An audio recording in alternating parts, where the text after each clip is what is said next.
بسم اللہ الرحمن الرحیم۔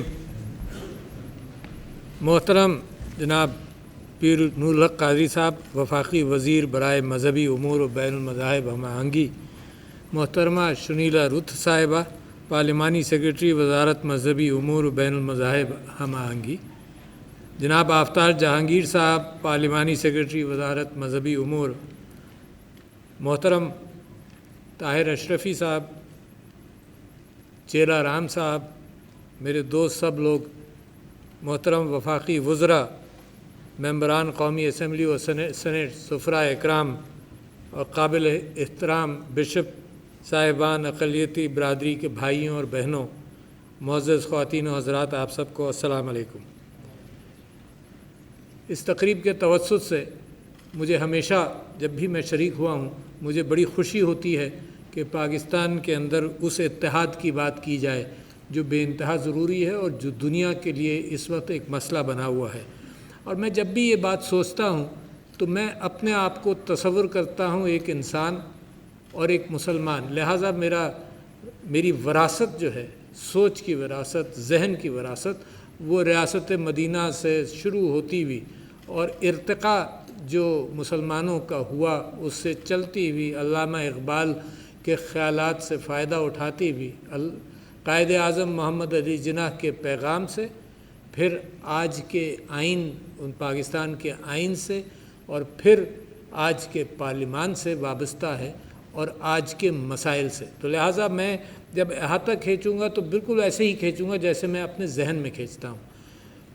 تو میں سمجھتا ہوں کہ آپ لوگ واقف ہیں کہ میں نے ایک مضمون بھی لکھا تھا، charter of Christian Muslim harmony, کوئی 2006 کے اندر، اور اسلام جو ہے وہ تحریر بھی کرتا رہا، جو وعدے ہوتے رہے، جو کام ہوئے وہ تحریر بھی ہوئے، اور میں اس کے اندر ان حقوق کی بات کروں گا جو تاریخ کے اندر مسلمانوں نے اقلیتوں کے ساتھ معاہدات کیے اور حقوق دیے۔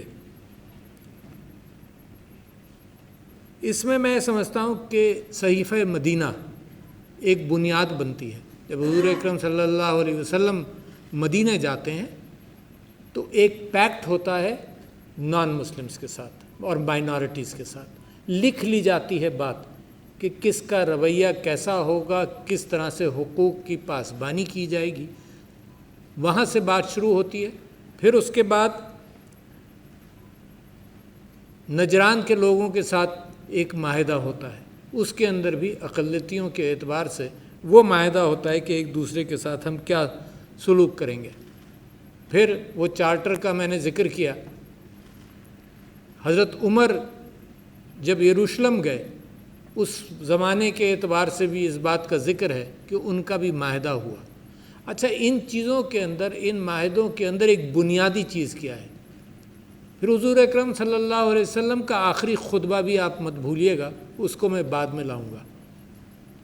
اصل میں یہ جو عصبیتیں انسان پالتا ہے یہ اس کی فطرت کے اندر موجود ہے، اور اگر آپ یہ سمجھتے ہیں کہ انسان بالکل بدل جائے گا تو یہ ہماری کم فہمی اور کم عقلی ہے، کیونکہ اگر قرآن تا قیامت ہے، اگر یہ نصیحتیں تا قیامت ہیں تو اس کا مطلب انسان کو اللہ تعالیٰ نے اس انداز سے پیدا کیا ہے جہاں اس کے اندر اس شیطانی صفات اور ایک جستجو اس بات کی کہ میں بہتر ہو جاؤں، یہ ایک انسان کے ڈی این اے کے اندر موجود ہے۔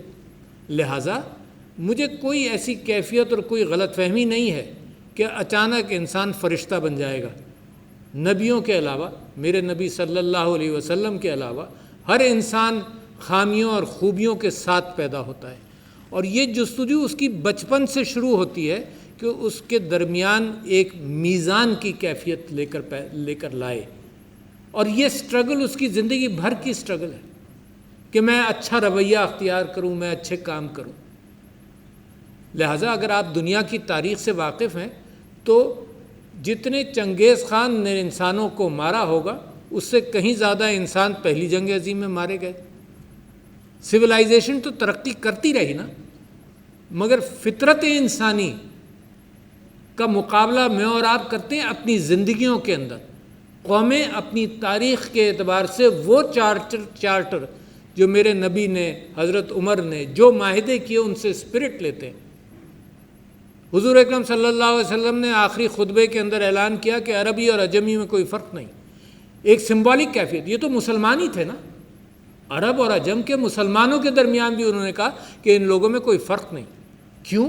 کیونکہ انہوں نے نشاندہی کی اس بات کی بھی کہ انسانوں کے اندر انسان جو فرق ڈالتا ہے تو اللہ تعالیٰ کے ہاں تو انسانیت ہی ایک معیار ہے. تو انہوں نے نسل کے اعتبار سے اس فرق کو ختم کیا کہ عربی اور عجمی میں کوئی فرق نہیں. دوسری مذاہب کے اعتبار سے بات کی کہ حقوق کے اعتبار سے برابر ہوں گے. تیسرے پھر آپ آج کل دیکھتے ہیں نا، نسل کی بنیاد پر فرق کر لیتے ہیں، رنگ کی بنیاد پر فرق کر لیتے ہیں. بلکہ پرانی باتیں نہیں ہیں. 1964 تک امریکہ کے اندر جو سیاہ فام لوگ تھے ان کا ووٹ آدھا تھا. 1964 تک آدھا تھا. جب اسلامی ریاست نے آج سے 1300-1400 سال پہلے سب کو برابر کر دیا، عربی اور عجمی کو برابر کر دیا. تو یہ جو جستجو ہے انسان کی برابری کی اور انصاف کی انسانوں کے درمیان، یہ جاری ہے، جاری رہے گی. اور کامیاب ریاستیں وہ ہیں جو اپنے گھر کے اندر ایک یونٹی پیدا کرتی ہے اس بات سے کہ یہاں انسان سب برابر ہے، قانون کے اعتبار سے برابر ہے، اپارچونٹیز کے اعتبار سے برابر ہے.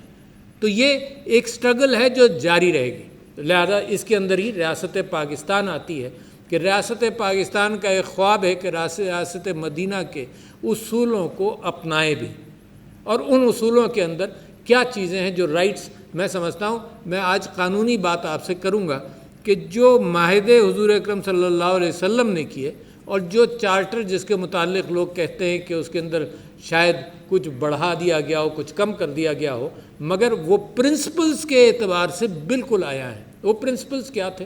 اچھا، وہ صرف اگر مسیحیوں کے ساتھ وہ چارٹر ہوا تو اس کا مطلب وہ ایک سمبولک کیفیت تھی. جب عربی اور عجمی کا ذکر ہوا تو ایک سمبولک کیفیت ہے کہ اس سے مثال کے طور پر تصور کر لو کہ سب کے ساتھ کیا کرنا ہے. وہ کیا معاہدہ تھا جو حضرت عمر کے حوالے سے بھی منسوب ہے، حضور اکرم صلی اللہ علیہ وسلم کے حوالے سے منسوب ہے، اور وہ سینٹ کیتھرینز مونسٹری سائنائی کے اندر بھی ایک ڈاکیومنٹ موجود ہے جو گرجا وہاں پر ہے، اس میں وہ محفوظ ہے. اور وہ کیا کہتا ہے؟ وہ یہ کہتا ہے کہ یہ معاہدہ میری امت کا اور میرا مسیحی برادری کے ساتھ اور لوگوں کے ساتھ ہے. کیا معاہدہ ہے؟ معاہدہ یہ ہے کہ جب اسلام پھیلا اور جو اسٹیٹ بن گئی تو اسٹیٹ کی ذمہ داریوں کا تعین اب ہونے لگا. پہلے جب حضور اکرم صلی اللہ علیہ وسلم مدینہ گئے تو مدینہ کے لیے جو صحیفہ طے کیا گیا اور جو بات ہوئی وہ شہر کے لیے تھی، بٹ سمبولک تھی مستقبل کے حوالے سے. جو میرے نبی صلی اللہ علیہ وسلم نے معاہدے کیے، صلح حدیبیہ بہترین معاہدہ. میں سمجھتا ہوں کہ میں 14 اگست کی تقریر میں اس سے پہلے بھی یہ کہہ رہا تھا کہ اگر افغانستان کے اندر کوئی کیفیت پیدا ہو تو لوگ ذہن میں صلح حدیبیہ کو رکھیں تاکہ آپس میں ٹروتھ اور ریکنسیلیشن کی کیفیت ہو اور قوم بنائی جائے. قوم بنتی ہے اپنی منافرتیں ختم کر کے، قوم بنتی ہے سیکٹیرین منافرتیں ختم کر کے بھی. یہ مذہب کے اندر جو سیکٹس ہوتے ہیں وہ منافرتیں بھی ختم کر کے قوم بنتی ہے. نسل کی بنیاد پر منافرتیں ختم کرتی ہے، برادریوں کی بنیاد پر منافرت ختم کرتی ہے. تو قائد اعظم کا جو پیغام تھا یونٹی، فیتھ اینڈ ڈسپلن، وہ انہی چیزوں کی طرف اشارہ تھا. اور جو قومیں یہ کر لیتی ہیں وہ کامیاب ہوتی ہیں دنیا میں بھی. آخرت کی بات الگ ہے، وہ دنیا میں بھی کامیاب ہوتی ہیں. تو وہ کیا تھا معاہدہ؟ چارٹر جو تھا، چارٹر یہ تھا کہ تمہارے گرجا محفوظ رہیں گے، تمہارے گرجاؤں کے اندر کوئی توڑ پھوڑ نہیں کرے گا. اسپرٹ تو موجود ہے نا. تو آج جب لوگ کسی جگہ جا کر اتفاقیہ کوئی کارروائی ہوتی ہے تو میں سمجھتا ہوں کہ یہ لوگوں کی لا علمی ہے اس بات سے کہ یہ منافرت جا کر کسی مندر کو خراب کرے، کچھ کرے. اچھا، یہ انسیڈنٹس ہوتے رہیں گے، پریشانی کا باعث میرے لیے ضرور ہے، مگر جو رسپانس ہے وہ ریاست کی فوراً ہو انصاف کے اعتبار سے. یہ معیار ہے ریاست کا. انسیڈنٹس نفرت کی بنیاد پر ہوتے ہیں، دنیا میں ہو رہے ہیں، کوئی جسٹیفیکیشن نہیں ہے کہ پاکستان میں ہو، مگر میں کہتا ہوں جس سپیڈ کے ساتھ یہ جو مائنورٹی کمیشن ہے یا حضرات ہیں یا ہمارے منسٹر ہیں اور یہ جو ڈپٹی کمشنر ہیں اور جو حکومتیں ہیں جس سپیڈ کے ساتھ اس کے اندر رسپونڈ کریں تو یہ جو آگ لگنے کا امکان ہوتا ہے اس کو فوراً بجھانے کی طرف جائے. یہ ہے اسٹیٹ کی رسپانسبلٹی. اچھا، اسٹیٹ کی ایک اور رسپانسبلٹی ہے کہ معاشرے کو بھی تیار کریں کہ یہ منافرتیں ختم کرو. معاشرے ناکام ہیں دنیا کے، میں آپ کے سامنے حقیقت بیان کر رہا ہوں. معاشرے ناکام ہیں دنیا میں. بڑی بڑی پڑھی لکھی قوموں کے اندر منافرت مذہب کی بنیاد پر بڑھ رہی ہے، کم نہیں ہوئی ہے. اس کے اندر اگر مجھ جیسا ملک پاکستان اگر یہ بات کرتا ہے کہ نہیں یہ منافرتیں ہمیں بین المذاہب ہم آہنگی کرنی ہے، منافرتیں کرنی ہے، تو آپ تو قوموں کے لیڈر بننے کا امکان آپ کا ہے. اس اسپرٹ کو کیری کرنا میرے اوپر فرض بنتا ہے. عمران خان صاحب پرائم منسٹر نے کہا کہ ہم دنیا کو دکھائیں گے کہ ریاست کیسی ہے، مسلمانوں کی ریاست کیسی ہوگی. پھر قائد اعظم نے جو یہ وعدہ کیا 11 اگست کو، یہ لوگوں کا کہنا یہ ہے کہ یہ وعدہ ہے، یہ پیکٹ ہے مائنورٹیز کے ساتھ، یہ پیکٹ ہے. یہ 14 اگست کے بعد کی تقریر نہیں ہے. 14 اگست کے بعد کی تقریر ہوتی تو چلو یہ کہا جاتا کہ ریاست بن گئی ہے، اب مسلمانوں سے اور دوسرے مذاہب کے درمیان بات چیت ہو رہی ہے جو قانون بنتے ہیں. یہ پیکٹ ہے، packet before the state was born, کہ اس کو ہم نے امپلیمنٹ کرنا ہے. اچھا، اب یہ ساری تو میری وراثت ہے، اور اس اعتبار سے میں سمجھتا ہوں کہ کیا چیزیں ہیں ان معاہدوں کے اندر کیا ہیں. تو میں کچھ انگلش میں بات کروں گا کیونکہ یہ بات بڑی اہم ہے.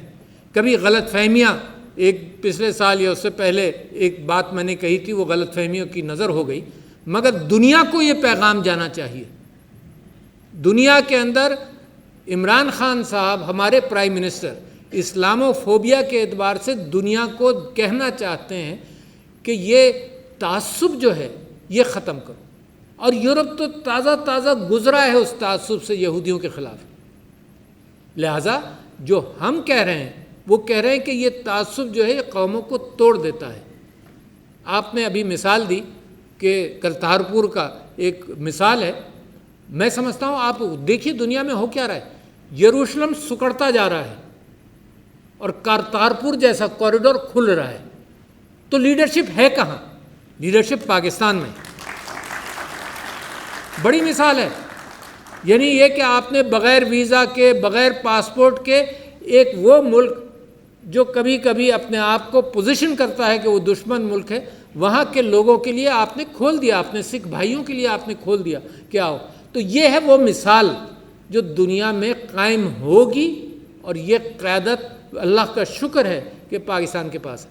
تو ان جو حضور اکرم صلی اللہ علیہ وسلم کا پیٹ کے گرجاؤں کو محفوظ رکھو، یہ زبردستی شادیاں مت کرو. فورس میرجز وہاں سے معاملہ شروع ہو جاتا ہے کہ زبردستی شادی کرنے کی اسلام کے اندر کوئی اجازت، کوئی امکان ہی نہیں ہے کہ کہیں سے اجازت مل جائے. لہٰذا وہاں سے شروع ہوتا ہے. پھر یہ کہ ان کے ہیرارکی کے اندر کوئی گڑبڑ مت کرنا. ڈونٹ ڈسٹرب دا ہیرارکی، کہ جو پادری سسٹم ہے جو بھی ہے وہ یہ چلاتے رہیں، اس کو بھی ڈسٹرب نہیں کرو. ان کی چیزوں کو محفوظ رکھو. اور اس کے بعد میں ان 10 نکات پر آنا چاہتا ہوں جو ایک اسلامی ریاست کو دینا چاہیے، اور پھر وہ کس طرح سے دیتا ہے. ایک تو پہلا رائٹ ہے رائٹ ٹو نو ڈسکریمنیشن، کہ کسی کے ساتھ تم تفریق نہیں کر سکتے. کس بیسس پر؟ مذہب کے بیسس. میں تو کہتا ہوں نسل کی بیسس پر، میں کہتا ہوں برادری کی بنیاد پر، میں کہتا ہوں کسی بنیاد پر کوئی ڈسکریمنیشن نہیں ہونا چاہیے. اور اللہ تعالیٰ قرآن میں فرماتا ہے کہ تم اللہ پر ایمان لائے، اور وہ پیغام جو اللہ تعالیٰ نے ابراہیم پر، حضرت ابراہیم پر، حضرت اسماعیل، حضرت اسحاق اور حضرت یعقوب پر نازل کیا، اس پر جب تم لوگ ایمان لے آئے تو اس کے بعد ان ساری امتوں کے اعتبار سے ایک انصاف کی کیفیت آنی چاہیے. پھر رائٹ، برابری کا رائٹ، رائٹ ٹو ایکوالٹی، سب برابر ہیں. مطلب یہ نیکسٹ اسٹیپ ہے، کیونکہ یہ بدستور یہ 2 نکات چل کے آگے کی نکات کو پختہ کرتے جاتے ہیں. میرے نبی نے کہہ دیا عربی اور اجمی میں فرق نہیں. اللہ تعالیٰ بھی اس بات کا حکم دیتا ہے کہ ایکول ہو انسانوں کو. اور وہ کچھ ایک واقعہ بھی موجود ہے. حضور اکرم صلی اللہ علیہ وسلم نے فرمایا کہ جو کسی غیر مسلم کا ناحق خون بہائے گا، کوئی زیادتی کرے گا، تو میں اللہ کے دربار میں اس کے خلاف گواہی دوں گا. مطلب یہ بنیاد لے ڈاؤن کر دی گئی کہ جی یہ تو چاہے غیر مسلم کا خون ہو چاہے مسلمان کا خون ہو، ناحق بہایا جائے گا تو میرے نبی نے اتنی سخت ممانعت کی. پھر ہے کہ مذہب کے right to freedom to believe, کہ کوئی بھی مذہب اختیار کیا جا سکتا ہے، یہ مسلمانوں کی ریاست کے اندر یہ وہ تیسرا رائٹ ہے جو ملتا ہے. پھر رائٹ ٹو پرائیویسی، اگر مسلمان کی چادر اور چار دیواری محفوظ ہے. یہاں ایک واقعہ ہے خلیفہ کا کہ دروازہ بند تھا، انہوں نے کھٹکھٹایا، نہیں کھلا، کھول کر اندر دیکھا تو لوگ شراب نوشی کر رہے تھے. انہوں نے دروازہ بند کر دیا اور اپنے اوپر وہ قانون لاگو کیا کہ مجھے کوئی حق نہیں تھا کہ میں دروازہ کھول کر دیکھوں. تو یہ ہے رائٹ ٹو پرائیویسی. تو جیسے مسلمان کے لیے ہے یہی رائٹ ٹو پرائیویسی سب مذاہب کے لیے جو بھی اس ریاست کے اندر آباد ہے. یہ چوتھا رائٹ میں نے آپ کو بتایا. پھر پانچواں رائٹ ہے رائٹ ٹو پروٹیکشن، کہ اس کو محسوس ہو، یعنی میرے ملک کے اندر کوئی ہندو، کوئی مسیحی برادری کا، کوئی سکھ اپنے آپ کو غیر محفوظ نہ تصور کرے. میرے ملک کے اندر تو میں اس بات کی بھی کوشش کر رہا ہوں اور آپ سب مل کر رہے ہیں کہ کوئی عورت اپنے آپ کو غیر محفوظ نہ محسوس کرے. اور حضرت عمر کا وہ قول کہ ریاست، اسلامی ریاست وہ ہے جس میں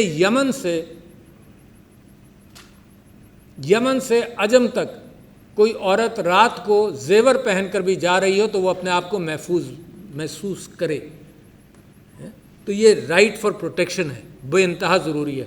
کوئی ہندو، کوئی مسیحی برادری کا آدمی پاکستان کی ریاست کے اندر اپنے آپ کو غیر محفوظ نہ محسوس کرے. کیونکہ میں نے قصے سنے، آپ نے قصے سنے کہ پارٹیشن کے وقت کیا کیفیات ہوئیں. لوگ ڈرتے ہیں، وہ خوف میں آتے ہیں. میں کراچی شہر میں رہتا تھا، میرے گھر کے باہر جب سیاسی اعتبار سے فائرنگ ہوتی تھی یا کچھ ہوتا تھا، میرے گھر کے اندر خوف بچوں کو ہوتا تھا. یہ خوف جو ہے یہ ریاست کی ذمہ داری ہے کہ یہ خوف کسی انسان کو اس ریاست پہ نہیں ہو.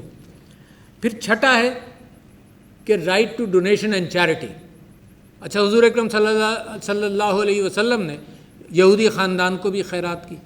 حضرت علی کہیں سے گزر رہے تھے تو ایک نابینا بھیک مانگ رہا تھا. لوگوں نے کہا کہ یہ عیسائی ہے. تو حضرت علی نے اس بات کا اہتمام کیا کہ جب یہ صحت مند تھا، جو کچھ بھی تھا، تم نے اس سے کام لیا تو ریاست کی ذمہ داری ہے اور اس کے لیے ایمولیمنٹ مقرر کیا کہ اس کی دیکھ بھال کی جائے. تو اس کے مطلب اسٹیٹ کے فنڈز جیسے احساس ہے، احساس جو ہے بغیر کسی تفریق کے خرچ ہوتا ہے، غربت کی بنیاد پر خرچ ہوتا ہے. تو اسٹیٹ کی ذمہ داری یہ بھی ہے کہ ان کی فائنینشیل اعتبار سے اس کا خیال رکھے. پھر رائٹ ٹو بزنس ہے، کاروبار کرنے کی اجازت ہے، مکمل طور پر ایکول اپارچونیٹیز کے اعتبار سے کرے. پھر دو اور رائٹس ہیں جو بڑے اہم ہیں، وہ ہے تعلیم کا اور صحت کے اعتبار سے. آپ یہ دیکھ لیجئے کہ حکومت پاکستان نے بھی اگر ایک انشورنس اسکیم صحت کارڈ دیا تو وہ بغیر ڈسکریمنیشن کے ہے کہ کون ہے اس اعتبار سے. اور میں آپ کو کمپیئر کرنا چاہتا ہوں کہ آج کل قوانین بن رہے ہیں دنیا میں جو یہ ڈسکریمنیشن شروع کر رہے ہیں. تو لہٰذا یہ جو میں نے آپ سے ذکر کیا کہ انسان ویسا ہی ہے، اسی وجہ سے تا قیامت یہ کتاب رہے گی، تا قیامت وہ میری اور آپ کی جستجو رہے گی کہ برابر کے ملک کے اندر یہ قانون بن رہا ہے کہ تمہیں ہم سٹیزن ڈکلیئر کر دیں گے اگر تم اپنے دادا کی پراپرٹی لے کر آؤ، ڈاکیومنٹس لے کر آؤ. اگر ہندو ہوگے تو ہم تمہیں سٹیزن بنا لیں گے، اگر مسلمان ہوگے تو نہیں بنائیں گے. تو یہ آج کل کی دنیا کے اندر بھی قانون بن رہے ہیں. تو لہٰذا ایک ملک پاکستان جیسا ملک دنیا کو دکھائے گا اور دکھانا چاہے گا. لہٰذا جو کمیشن ہے مائنورٹیز کا آپ کی ذمہ داری ہے جناب. جو کمیشن جو ریلیجس منسٹر ہیں ان کی ذمہ داری ہے، حکومت کی ذمہ داری ہے کہ یہ انسیڈنٹس اگر ہوں تو فوراً آپ ریئیکٹ کریں. بیسک نیسیسٹیز کا رائٹ جو ہے، بنیادی ضروریات کا، وہ سب کو ہے، لہٰذا مائنورٹیز کو ہے. پھر انصاف کا بہت اہم بات ہے کہ اگر انصاف نہیں ہو تو لہٰذا کوئی ریاست قائم نہیں رہ سکتی جب تک یہ کیفیت پیدا نہ ہو۔ تو میں آپ کے سامنے یہ کہتا ہوں کہ اچھا یہ تو ہوا، اب یہی آئین پاکستان کے اندر کس طرح سے یہ قوانین آئے ہیں۔ تو لہٰذا آرٹیکل 8 سے لے کر آرٹیکل 28 تک تو فنڈامنٹل رائٹس ہیں، اور پھر آرٹیکل 36 خاص طور پر مائنورٹیز کا ذکر کرتا ہے کہ ان کو وہی رائٹس ملنے چاہیے۔ میری اور آپ کی جستجو یہ ہے کہ آئین جو وعدہ کرتا ہے وہ آئین کا وعدہ پورا کریں، پھر اخلاقی اعتبار سے معاشرے کو بھی بدلنا ہے۔ صرف قانون معاشرے کی بنیاد نہیں بنتا۔ میں نے کل پرسوں کسی ایک تقریب میں ذکر کیا کہ اگر میں کوئی جرم نہیں کرتا ہوں تو کس وجہ سے نہیں کرتا ہوں؟ ایک تو یہ ہے کہ قانون ہو، دوسرے وہ قانون بیکار ہے جو امپلیمنٹ نہ ہو، ٹھیک ہے نا، کاغذ کا ٹکڑا ہے۔ تیسرے وہ کہ پھر جزا اور سزا بھی ہو، یعنی آدمی پکڑا جائے، گرفتار ہو، پھر جزا اور سزا بھی ہو۔ مگر سب سے بڑا قانون میرے اندر میری مذہب کی لمیٹیشنز ہیں، کیونکہ مجھے تو باہر کے پولیس والے کی ضرورت نہیں۔ اگر پولیس والا میرے اندر کا جاگا ہوا ہے تو معاشرے کی ان معاشروں کی بہت بڑی طاقت بنتا ہے جن معاشرے کے اندر وہ دل کے اندر اللہ کا قانون اپنے ڈال لیتے ہیں۔ چوتھی بات ہوئی، پانچویں بات ہوئی کہ معاشرہ اپنے کلچر کے اعتبار سے چیزوں کو روکتا بھی ہے۔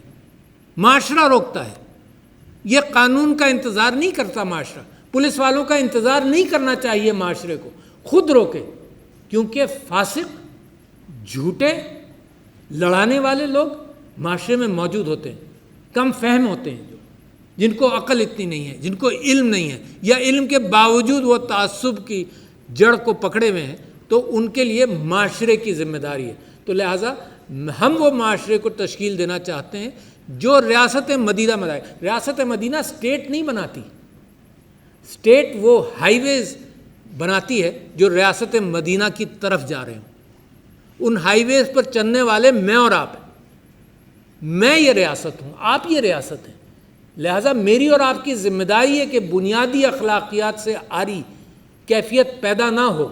کبھی کبھی پاکستان کے اندر عورتوں کے خلاف آپ نے دیکھا، یہ بنیادی اخلاقیات سے عاری کیفیتیں ہیں۔ اس کی ذمہ داری جہاں اسٹیٹ پر ہے پکڑنے کی اور سزا دینے کی، اس سے پہلے معاشرے پر ہے کہ یہ معاشرہ روکے۔ تو میں سمجھتا ہوں کہ ان ذمہ داریوں کا ذکر کرتے ہوئے میں آپ کا شکریہ ادا کرتا ہوں کہ کم سے کم سالانہ اعتبار سے میں اور آپ یہ سوچ عوام تک لے جانے کی کوشش کرتے رہیں۔ بہت ضروری ہے، کیونکہ ریاست مدینہ کی تشکیل کے اندر میری ساری اقلیتوں کی یہ برادری شامل ہوگی۔ بغیر قائد اعظم کے کہے ہوئے بات کے unity is not related to a particular religion اور اے پرٹیکولر برادری اور particular race, unity of Pakistanis, کیونکہ اسی ریاست کو ہم آرگنائز کر سکتے ہیں نا، ہم کسی اور ریاست کو تو کر نہیں سکتے۔ لہٰذا ساری محنت، انٹلیکچوئل محنت ہم اپنے اوپر کریں۔ انٹلیکچوئل محنت میں پیسہ نہیں خرچ ہوتا۔ اگر قوم ترقی کرتی ہے نا تو اس میں پیسہ چاہیے، فائنینشیل انسینٹیو چاہیے، سب، مگر جو ڈسپلن ہے، اتحاد ہے اور تنظیم ہے، جو قائد اعظم کا پیغام ہے، میرے نبی صلی اللہ علیہ وسلم کا ڈسپلن کا پیغام تو اتنا سخت ہے کہ حضور اکرم صلی اللہ علیہ وسلم ہر نماز میں پیچھے مڑ کر کہتے تھے کہ صف سیدھی بناؤ۔ حضرت عمر کو شہید کیا گیا تھا جب وہ یہی کام کر رہے تھے، صف سیدھی بناؤ، تب ان کے اوپر کسی آدمی نے وار کیا اور ان کو شہید کیا۔ تو ڈسپلن میرے مذہب کی بنیاد، اتحاد میرے پاکستان کی اور میرے مذہب کی بنیاد، اور ایمان پاکستان کے اندر، پاکستان کے آئین کے اوپر، اور سب سے زیادہ اللہ کے اوپر اور اللہ کے قرآن کے اوپر اور اسوہ حسنہ کے اوپر، یہ میری اور آپ سب کی بنیاد۔